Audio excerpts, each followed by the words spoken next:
Good afternoon, people. We have another video. Today is September the 18th, and let's talk about some news. Let's get into the business. I was gonna make a different type of video today. I actually was gonna, take you back to some of my historical development and evolution. In other words, I was gonna tell you who Dumela is. I was gonna give you a little bit of my life history and experiences, going not all the way, but back into my childhood. But that's going to be derailed today because we have spectacular events coming up out of the Middle East. I don't even think I've seen anything like this in a science fiction movie. And again, it's with Israel. Everyone has heard at this point about the exploding pagers. I think the incident first started yesterday on the 17th, and it drew over into the 18th. And according to various reports, not only do we have pagers exploding, but we also have walkie-talkies exploding. I mean, this is one of the most bold and audacious intelligence operations I've ever seen in my life. As much as I don't like what Israel does, I think I've said in past videos that the Israelis have conducted spectacular hits. Whatever the case may be with this situation right here, I got to take my hat off to them. I mean, I got to clap. And the reason why I'm clapping is because this is phenomenal. I've never seen or heard anything like this. Of course, the Israelis have been credited with carrying out assassinations in the past, using, bombs implanted in cell phones. And then we just had the assassination of the top Hamas leader over in Iran. Again, that's still mired in mystery as to exactly how he was killed. It was a bomb placed under his bed. Did his phone detonate? Did a missile come through the window? I mean, that was spectacular in and of itself. But this takes the cake. Okay, so I'm just going to get into some of my notes. And again, as much as I disagree with the state of Israel and some of its undertakings, I got to take my hat off to them. I mean, they got down on this one. Okay, so September 18th, and again, I'm reading all my notes. Exploding pagers and walkie-talkies. I guess the walkie-talkies came into action today, but yesterday was, the exploding pagers, and occurred in Lebanon, Syria, and from what I'm hearing, I don't know how true this is, but it comes up out of the mouth of a credible source that maybe even some of these pages exploded in Europe. I think they said London, the UK, or something like that. Again, I haven't seen it on any of the Western media, CNN, the AP, anything like that. But let's get into it. Okay, so allegedly, a couple of months ago, the Hezbollah leadership told its members and, its intelligence services, its operatives, to discontinue the use of smartphones, which was an optimal move. Very smart. Because when you're at war, your biggest obstacle, or you're on the run, whatever, it's going to be that cell phone that we have become so accustomed to. We can't live without it, right? And we know the cell phones can be hacked into. They can spy on you. Even when you think you turn it off, it may or may not be turned off, or what have you, right?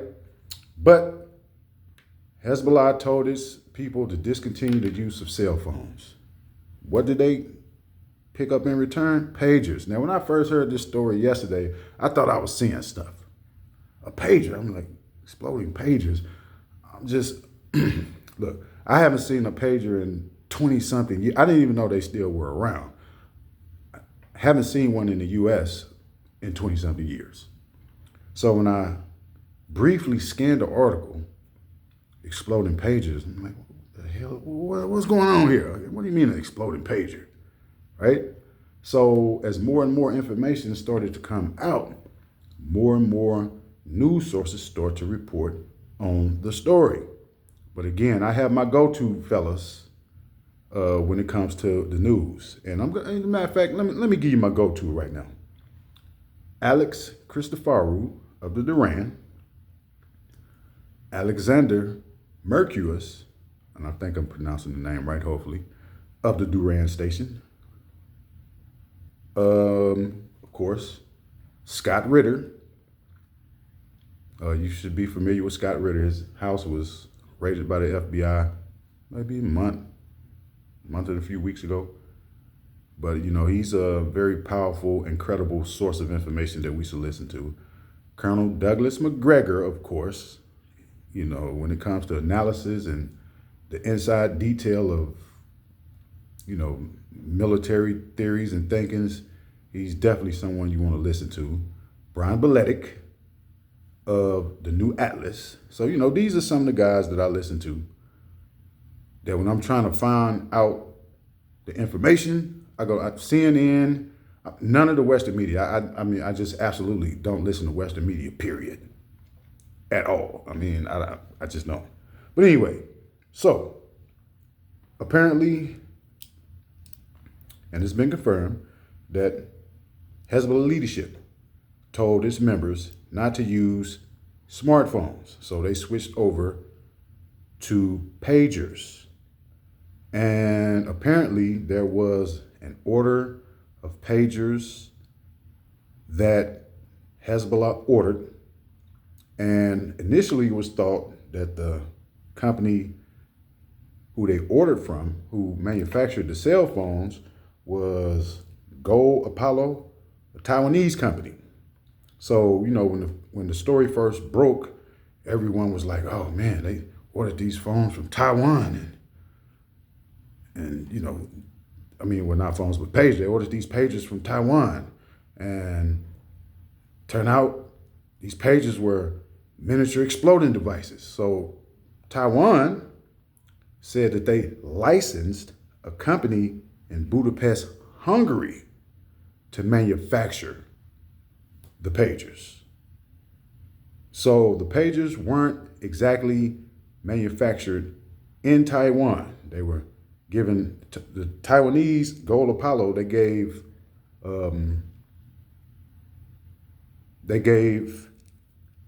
the company Budapest, which is, what's this company over here in Budapest, Hungary? Man, y'all have some explaining to do. You know, I like my boy Orban, but come on, Orban. Please don't let this be true. The name of this company over in the Budapest is BAC. Now, I don't know, you know, what the acronym stands for, but it's BAC. Produce models of pagers used in Lebanon blasts. Okay, so there are a couple of theories that are starting to emerge. Now, I'll be perfectly honest with you. I don't know what happened. No one really knows what happened, but everyone knows that these pagers exploded. As to how, why, we don't know. But again, theories are emerging. Two theories, you know, if you look at the evidence and the footage that has been released to the public, then, you know, both have credibility. But I think that one has more credibility than the other one. Now, according to the reports that have been coming out yesterday, Hezbollah ordered 5,000 pagers, and they were shipped into Lebanon, Syria, and again, I've heard reports that some of the pagers may have gone off in Europe, UK. Again, I haven't been able to confirm that from any other source other than where I heard it from a very reliable source. 5,000 pagers were ordered. And roughly 3,000 of these pagers, yesterday, as of yesterday on the 17th, exploded. They say almost simultaneously. I mean, again, I've never seen anything like this. This is this is Order 66. Go on, Kevin Samuels. Star Wars. But anyway, so roughly 3,000 of the 5,000 pagers explode almost simultaneously. And, you know, the death and casualty toll is still a little confusion. I think I heard one report that Hezbollah said that, you know, during the initial wave of attack, because, you know, it's done come in a couple waves. The first wave was yesterday, 17th, and it continued over into the 18th today. But according to Hezbollah, 12 to 14 of his fighters were killed outright in the first wave of attacks. But also outside of what Hezbollah said, between, you know, other media sources are saying between 9 and 20 people were killed. They didn't say if they were Hezbollah members, operatives, anything like that, just 9 or 20 people killed. We know that most of these devices that exploded, there were civilians around, non-combatants. It's people like you and me going about our everyday business, and we got, you know, Raheem over here got the thing on his hip, and boom, I get hit with the shrapnel and all this. I don't know what Raheem is up to. I ain't got nothing to do with that, right? So again, a disregard for the safety of civilians. Another war crime committed by the United States and Israel. Okay, so let's get into what my boy Scott Ritter, his theory. These are my notes. And I'll give you a little bit of background about Scott Ritter. I say that Scott Ritter, who was a UN's weapon inspector and a dissenting voice during the Iraq War, he said that Iraq did not possess weapons of mass destruction. But again, the United States still went in and destroyed Iraq. Suggested that he did not believe that the Israelis, Scott Ritter believed that the Israelis were able to exploit the lithium batteries, you know, causing the battery to explode, getting it to blow up. He goes on to say, if this is the case, it means that Israel and other governments can kill anyone in the world at any time.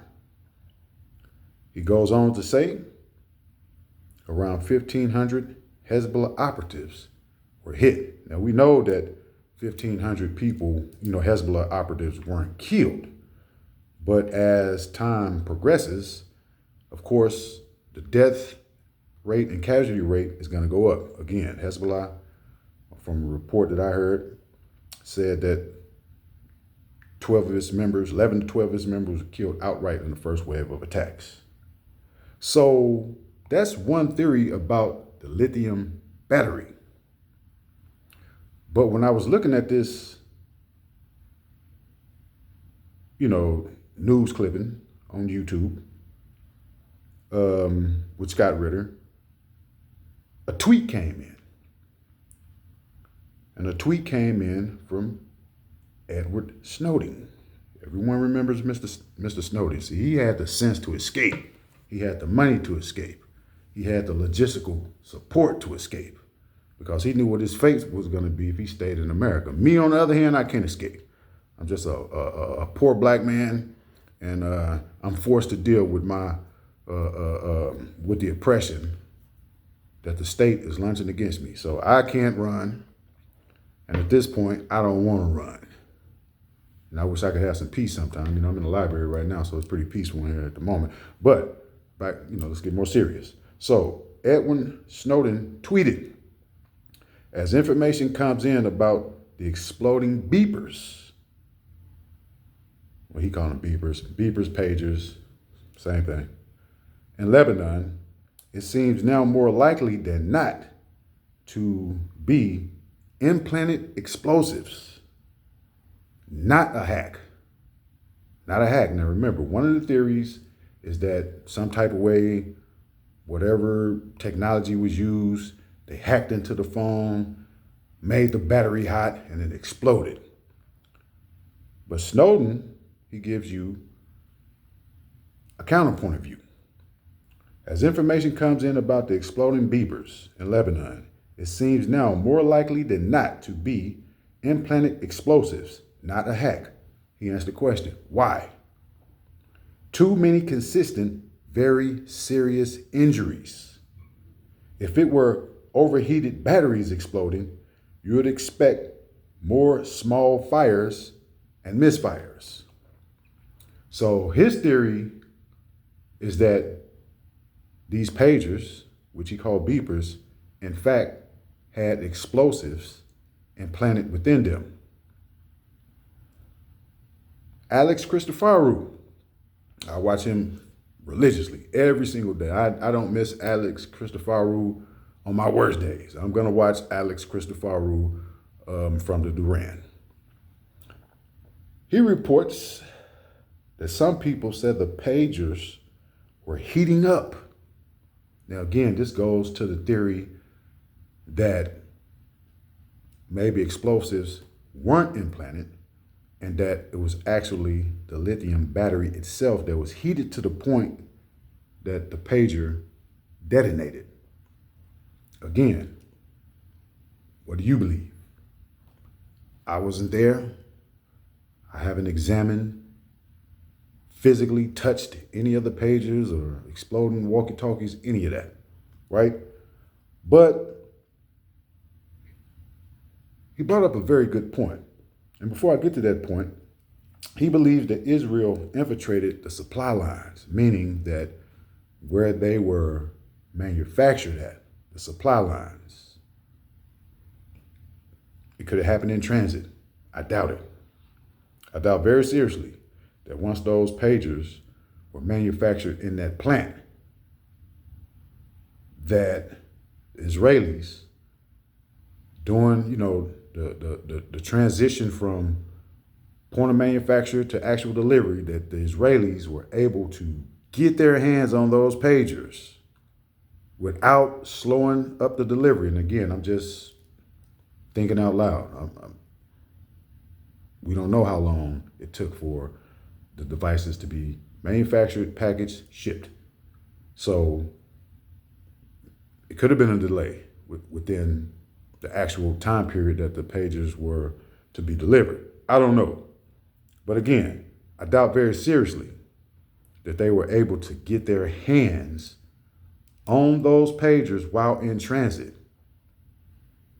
unpackage every box, and then take the pages apart, implant the explosives, put them back, repackage, and packages made it to Lebanon, Syria, or wherever else. I doubt that highly. I'm not saying it didn't happen. Again, I wasn't privy to the initial planning, and they certainly haven't shared their intelligence briefing and reports with me, right? Okay, so he brings up a good point of, one, how dangerous this operation is, not to the people that it actually happened to, because they've already been killed or injured and all that, but the possibilities of what could have happened. Let's just say if, and he mentions it himself, if someone was on a commercial airline and they sitting by a window or something, and boom, the explosion occurs. It could have knocked an airline out of the sky. Talk about reckless, dangerous. I don't care what happens to anyone other than we have a plan and we're going to stick to this plan. We're going to execute this plan. So again, whoever carried out this operation, I don't know if it was the Mossad, who knows? Israel has a history that they don't really take credit for certain operations. It was the Israelis, and the Americans, because the Americans knew about it. The CIA was intimately involved. Trust me, they knew. So plane could have been blown. A couple of planes could have been blown out of the sky. What if I was, not me, but what if someone was sitting on a train? And again, Alex, he brings up a perfect point, a bus, anything. And these pages go off. So it was completely reckless what the Israelis and Americans did. And yes, the Americans. You got to remember, man, Israel is America. Israel is America. Never think otherwise. Israel is America. Okay, so Colonel McGregor, he backs, if you listen to him, and again, everything right now, the everything is emerging right now, so nothing is in concrete. You got this theory, that theory, theories all over the place. But Colonel McGregor, right now, he is going with the lithium battery theory. But he's mentioned something that's very important. He said this capability has been with us for some time. So this is nothing new. This capability has been with us for some time. Now, we do remember the engineer, the Hamas guy who was killed, I think it was back in 1996 that they killed the engineer. But again, he was set up by agent provocateur. The Israelis got up on the fact that he used to stay at this particular house, and the house that he was staying at periodically, it was one of his childhood friends, but his friend's uncle was an agent for the Israelis, or a snitch, whatever you want to call him. I don't think he was an actual agent. He had went through the academy and was trained, but who knows. But the uncle was given a cell phone with explosives implanted in it. He ended up giving his nephew the cell phone. It's according to reports. He gave his nephew, which was the engineer's, which was the engineer's friend, uncle, nephew, and the engineer used to use that phone. So they say that an Israeli spy plane was flying in the area, and when they picked up the signal that the engineer was on the phone, then they detonated the device, blowing his head off. Okay, so, again. But Colonel Douglas McGregor says that this capability has been with us a long time. He goes on to state that there are a lot of programs in the U.S. and NATO that can do these kinds of things. He used the word plural, programs, in the United States and within NATO. But I'm in the United States, so to hell with NATO. Programs in the United States that have these capabilities. Why is it that when we have these new smartphones that we can't take the back of the phone, we can't dismantle the phone and take the battery out? I wonder why. Not saying there's anything sinister, but who knows? A couple weeks ago, I ordered a cell phone. As much pressure as I'm up under, if I would have known about the exploding pages, I would have told him, you know what? I think I'll keep my old cell phone. I don't need you to order me a new one. But I might have a bomb in that joint right now. I know my car wiretapped for sure. I know that. That bad boy is wiretapped. So I tell anybody, you get in my car, you speak at your own, if you won't say it to a police, then just don't say it. Because you speak at your own risk when you get inside my car. Anyway, let's get back to the serious business. Okay, so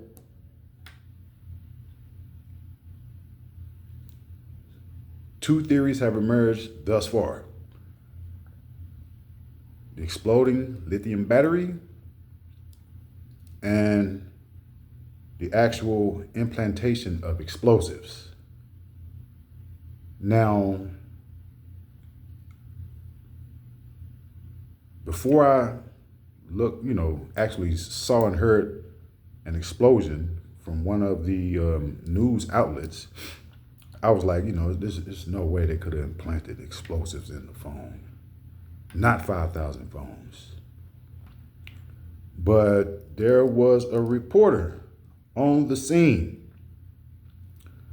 when one of these exploding pagers exploded in Lebanon. And the explosion, I don't know if it was one of the walkie-talkies that it went off or if it was one of the pagers that went off.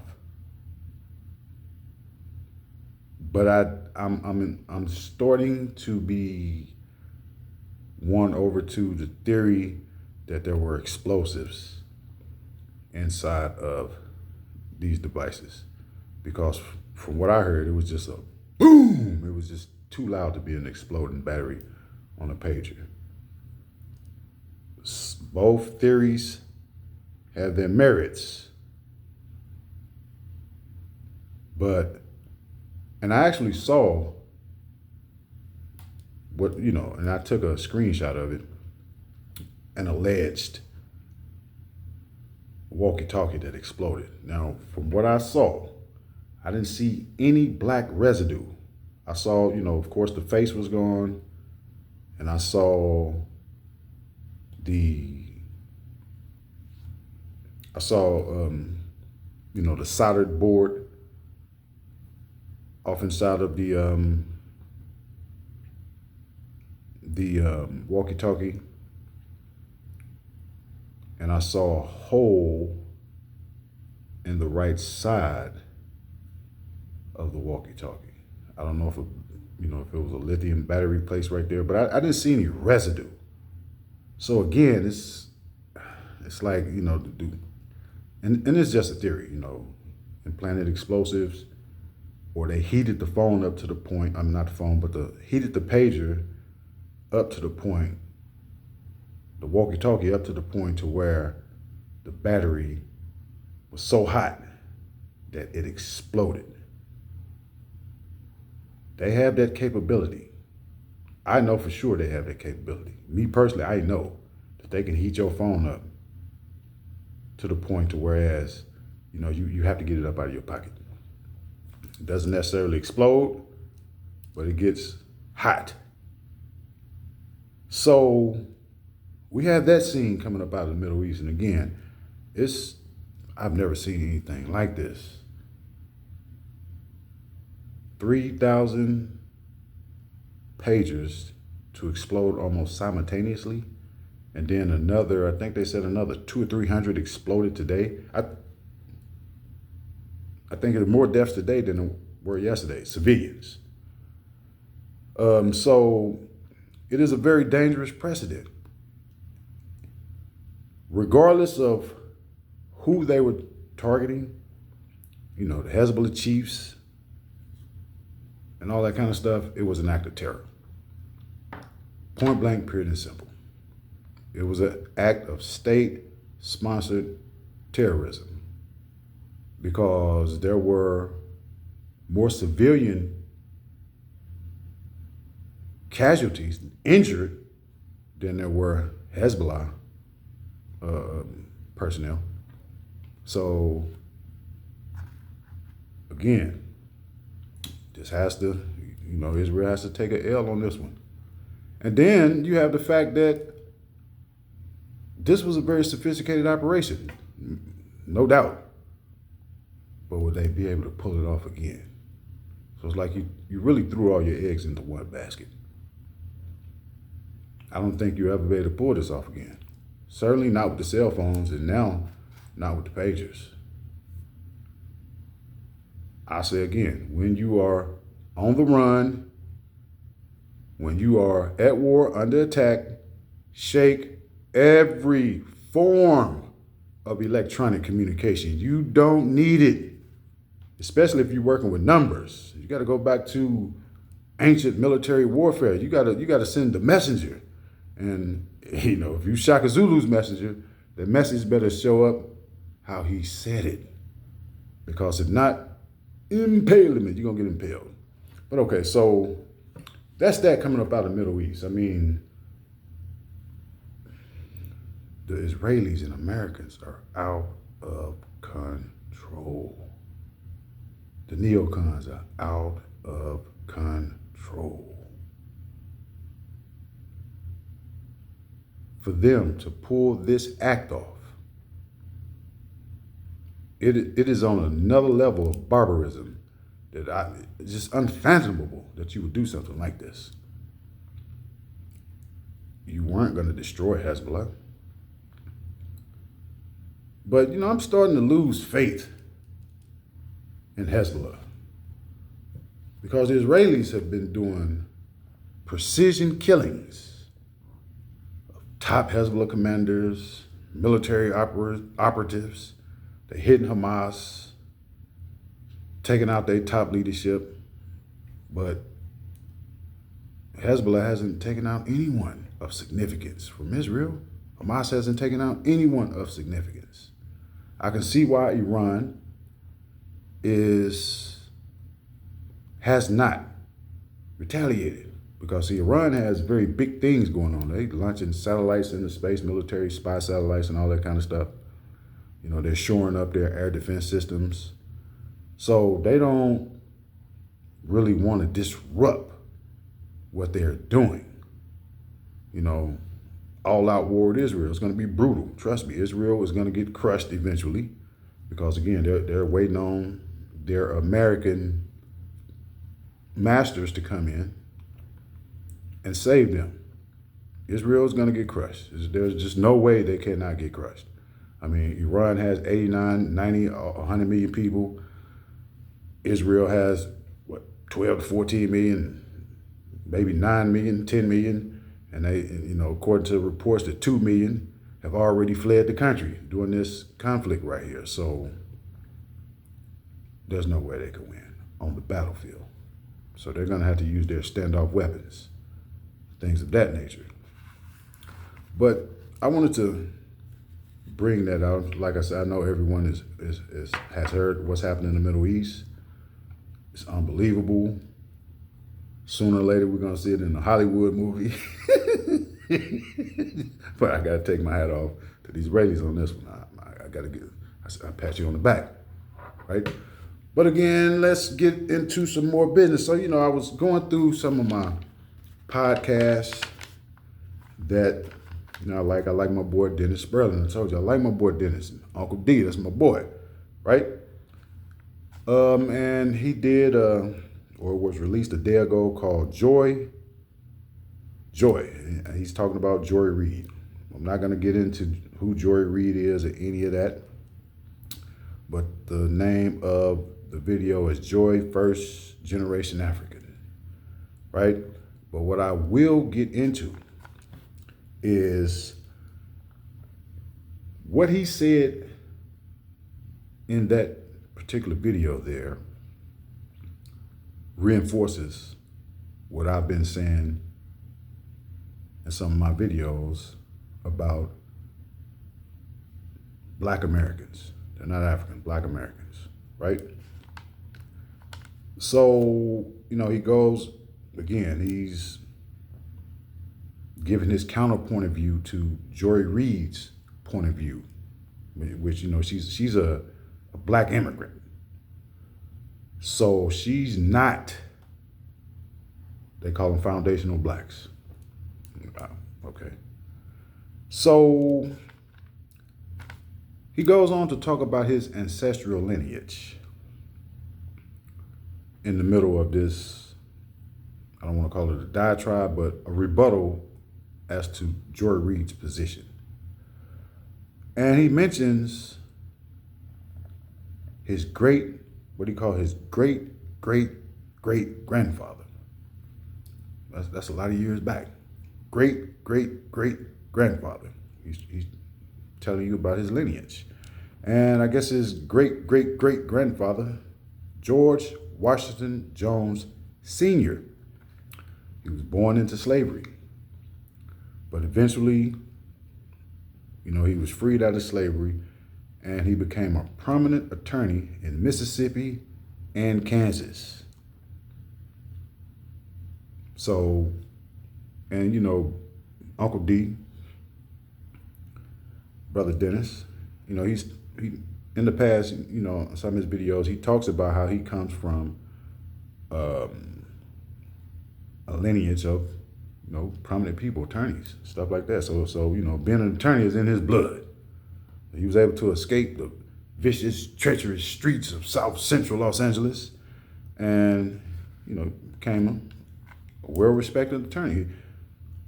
I like Dennis Spurling. That's my boy. We don't have too many disagreements. I don't disagree with Dennis Spurling on too many things. I have one disagreement with those HBCUs. I would never support an HBCU. And I will tell any serious black person, do not support the HBCUs. They have produced nothing of importance in the last 100 years, nothing. They surely haven't come to the aid of the black community. They surely haven't come to the aid of the black community. And one day I'm gonna tell you about the Pelican Bay experience when we was locked up in the security housing unit for all those years. All those years I was there, and there was brothers there a lot longer than myself. I've never heard of one black attorney, not one black organization coming up to Pelican Bay that was trying to advocate us getting out of the hole. Not one black attorney. Not one. It was all white girls and young white men that was running up to Pelican Bay. That's what that was. 1 second. Yeah. So, again, he comes from a prestigious background. But ironically, his great grandfather's father was according to him, was a famed Confederate captain, white guy. So I guess George Washington Jones Sr. was a biracial mixture. But let's get into the nitty gritty of what he said around 4 minutes and 14 seconds into that particular video. So he goes on to identify, and again, as a black American, I realize that I don't have anywhere to go. He's acknowledging that as a foundational black American, that his history, his evolution, all the way back as far as he could trace it, was here in America. Not Africa, not the Caribbean, not Central, South America, here in America. So he says, as a black American, I recognize that I don't have anywhere else to go. He goes on to tell Joy Reid that black Americans are Americans. Though we call ourselves black Americans, we identify as Americans. Now go back to some of my earlier videos when I tell you that what we call black America, it is the successful, the unprecedented success in the building of a slave subculture.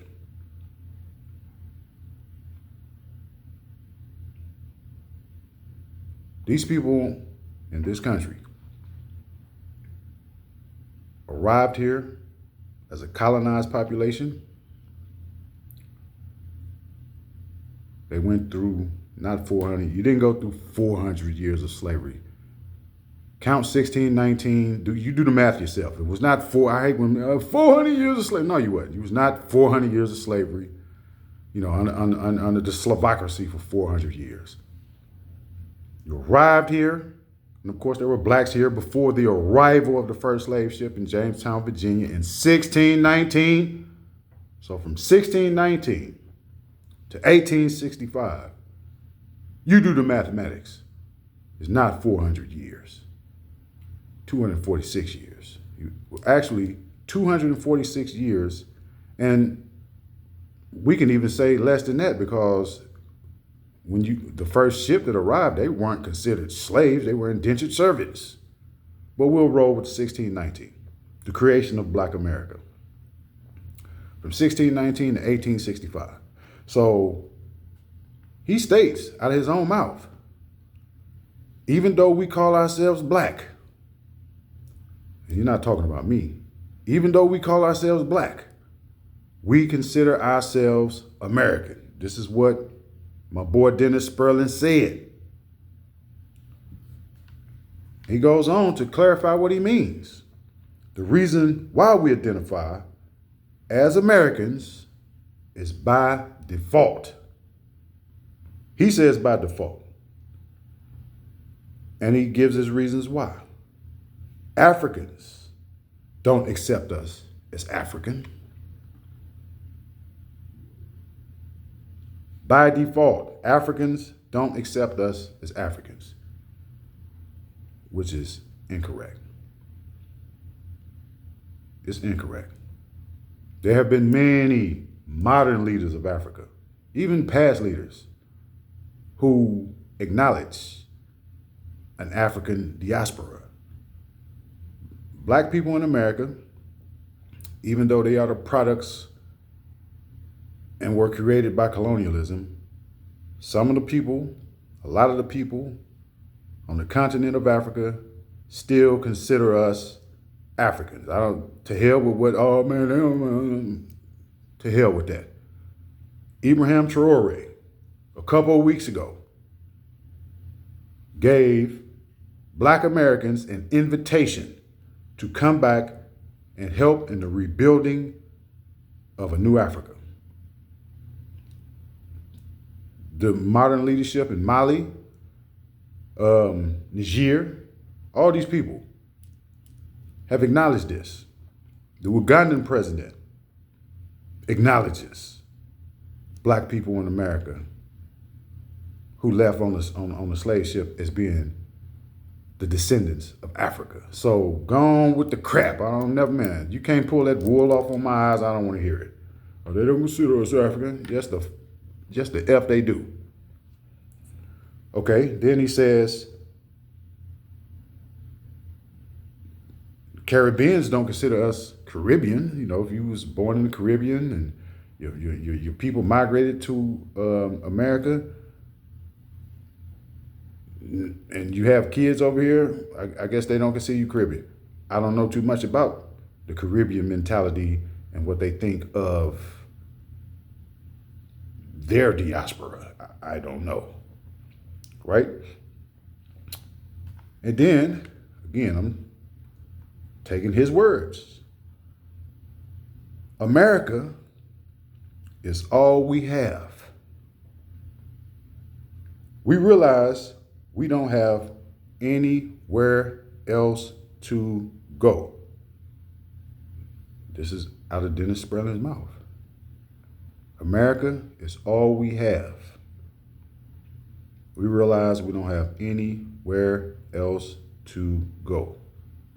Okay, let's move on. Most Black Americans don't want to go anywhere permanently. See, this is why you really can't take that passport bro movement serious, because it's just that. You know, you can't take it serious. You can't take it serious. I mean, when them dudes is going down to Colombia and Central Mexico, wherever they're going with their little passports, the women down there are looking at you as a trick bag.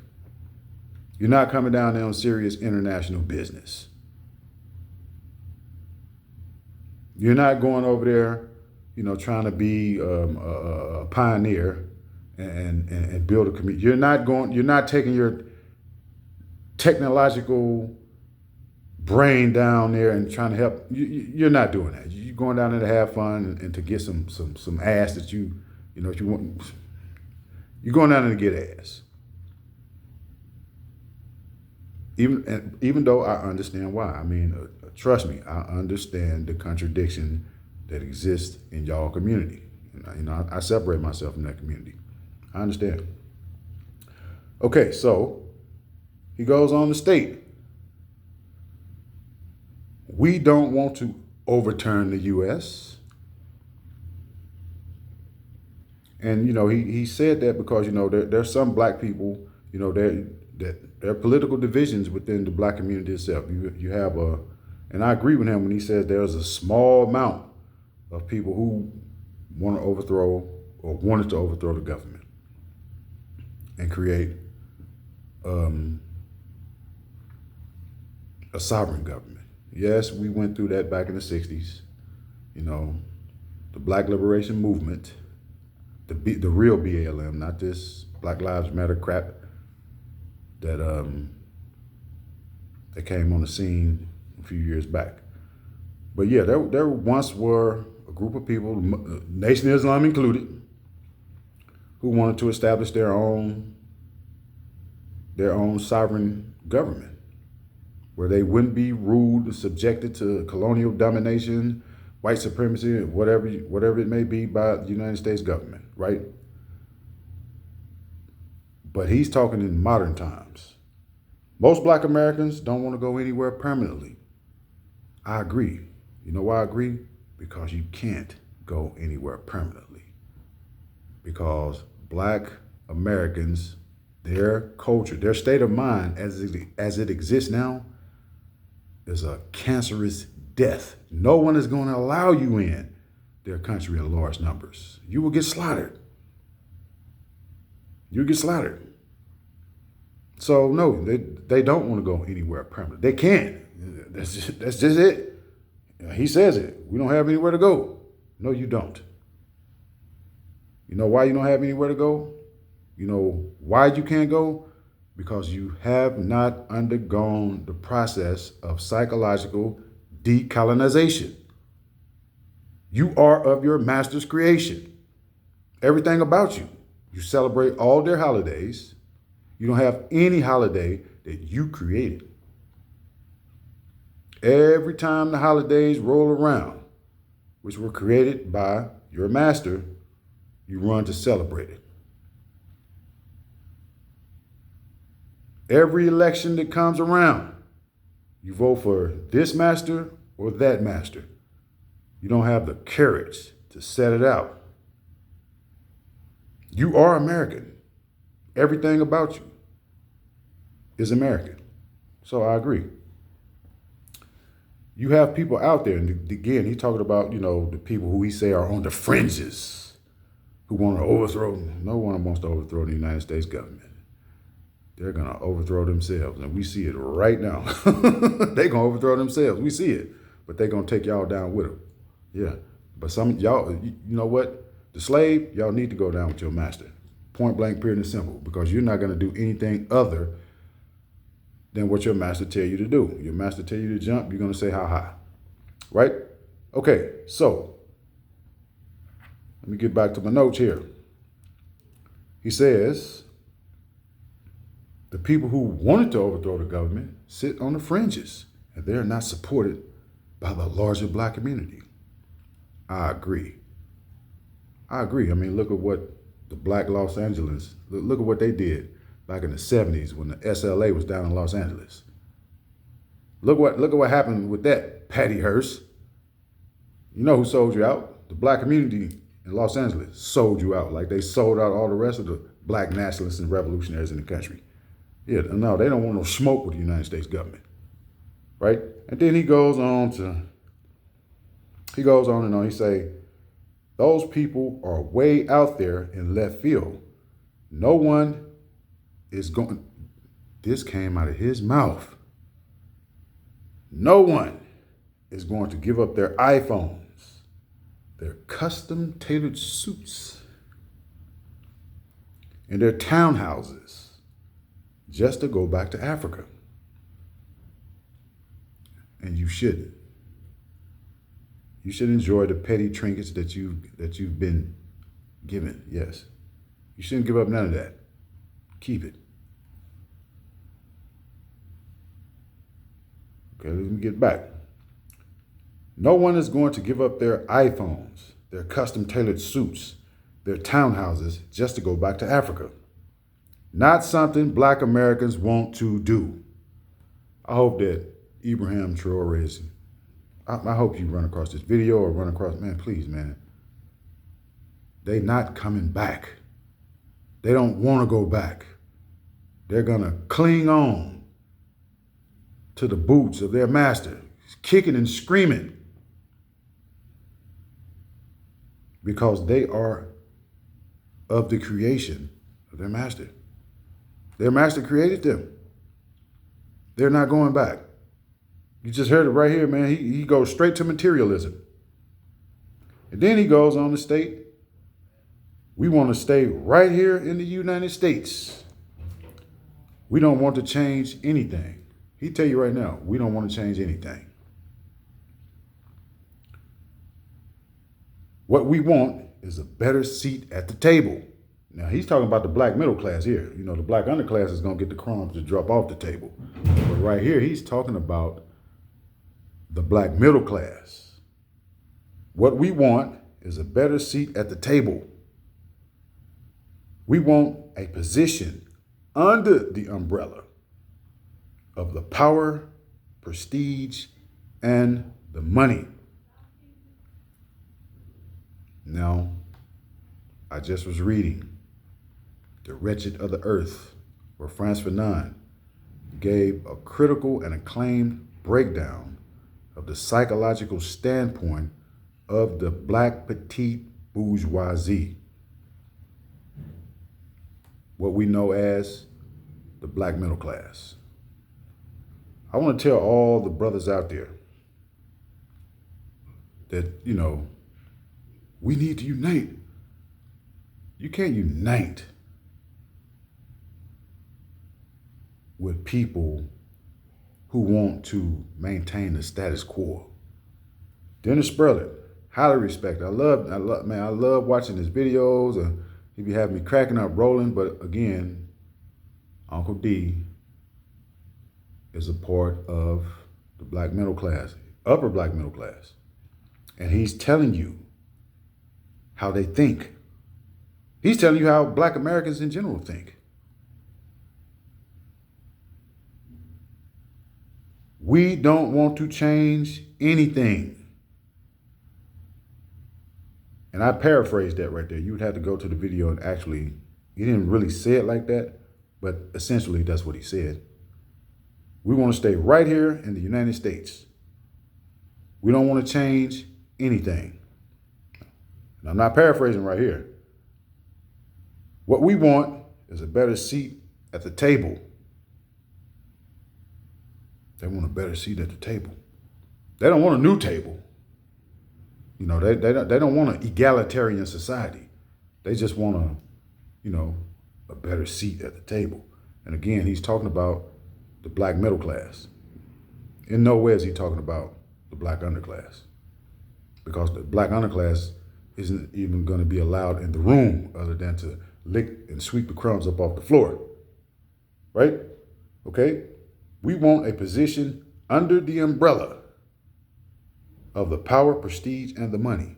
Now, again, when you talk about a position under the umbrella, clearly you're not talking about a rearrangement of the socio-economic institutions of society where you share a more equitable distribution of everything.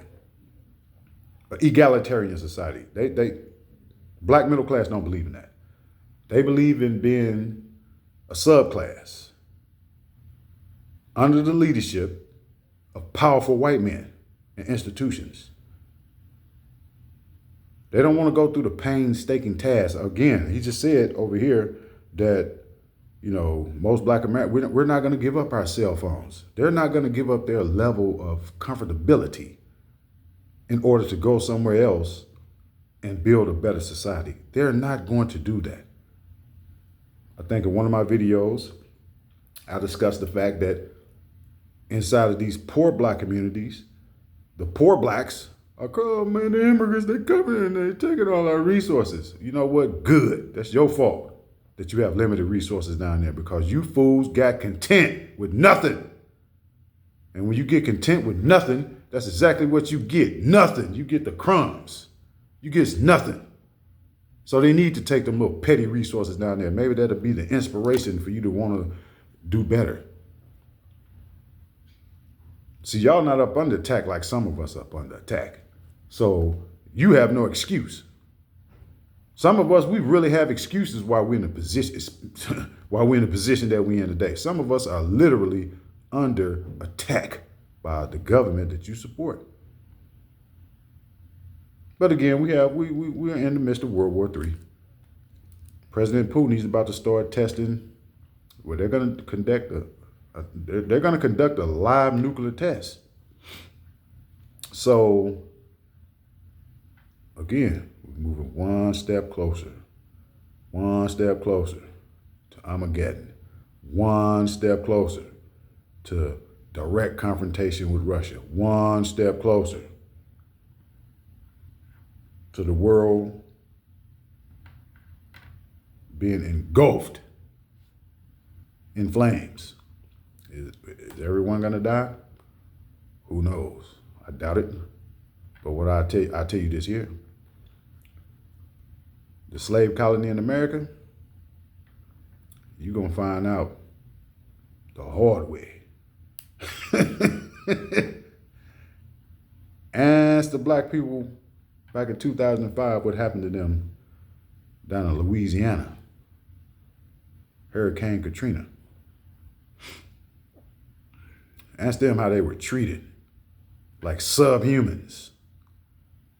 When they tried to cross some bridge down there, trying to go to another county, and there was armed white men standing on that bridge with uniforms on, told them, turn around, go back. You're not welcome on this side of the bridge. And you know what the slaves did? They did not protest. They turned their poor, black, miserable, unorganized asses around, and they walked back to New Orleans. That's what they did. Y'all gonna find out the whole way.